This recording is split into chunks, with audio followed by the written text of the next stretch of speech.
AP రాజధాని అమరావతిలో భూ సమీకరణ వేగవంతమైంది. రైతులు స్వచ్ఛందంగా ముందుకొచ్చి 40.25 ఎకరాల్ని ప్రభుత్వానికి అప్పగించారు.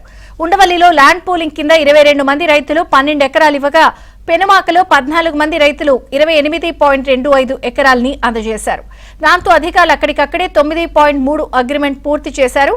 తాజా భూ సమీకరణతో seed access road, Kondaveeti Vagu నిర్మాణ పనులు వేగవంతం కానున్నాయి.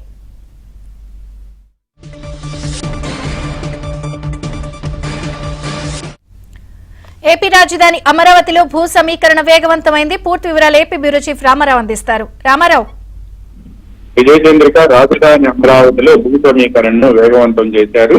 ఇప్పటి వరకు కూడా రాజధాని అమరావతి నిర్మాణం కోసం భూ సమీకరణ కింద భూములు ఇవ్వని రైతులు ఎవరైతే ఉన్నారో వాళ్లకు భూ సేకరణ ద్వారా నోటిఫికేషన్ ఇచ్చి భూములను సేకరించాలి 2013 భూ సేకరణ చట్టం ప్రకారం అని ఇటీవల కేబినెట్ ఎజెండాలో ప్రతిపాదించారు, కేబినెట్ లో ఆమోదించారు. ఈ మేరకు నోటిఫికేషన్ ఇవ్వాలని చెప్పి సిఆర్డీఏ కూడా ఆదేశాలు ఇచ్చింది. ఈ లోపు పలువురు రైతులు తమ భూముల్ని ఇప్పటి వరకు ఎవరైతే భూ సమీకరణ కింద ఇవ్వలేదో వాళ్ళలో ఎక్కువ మంది తమ భూములను భూ సమీకరణ కింద ఇచ్చేందుకు ముందుకు వస్తున్నారు. ఈ రోజు రాజధానిలో సిఆర్డీఏ కమిషనర్ కన్నబాబు చేసిన కృషితో 40.25 ఎకరాల భూములను 40 ఎకరాల 25 సెంట్ల భూములను స్వచ్ఛందంగా ఇచ్చేందుకు రైతులు ముందుకు వచ్చారు.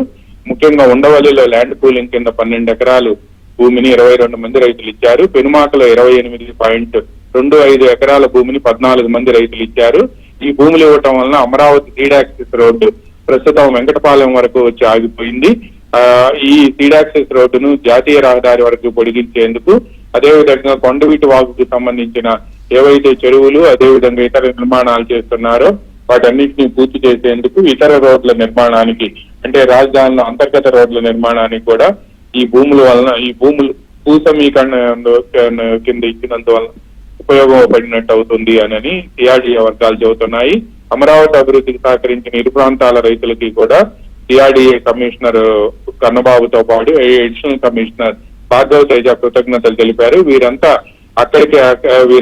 వెంటనే ల్యాండ్ పూలింగ్ లో భూములు ఇవ్వటం వలన వీరందరికీ అక్కడికక్కడే 9.3కి సంబంధించి భూ సమీకరణ ఒప్పందానికి సంబంధించిన అగ్రిమెంట్ ని కూడా అక్కడే ఇచ్చేశారు. విజయచంద్రిక. ఓకే రామారావు.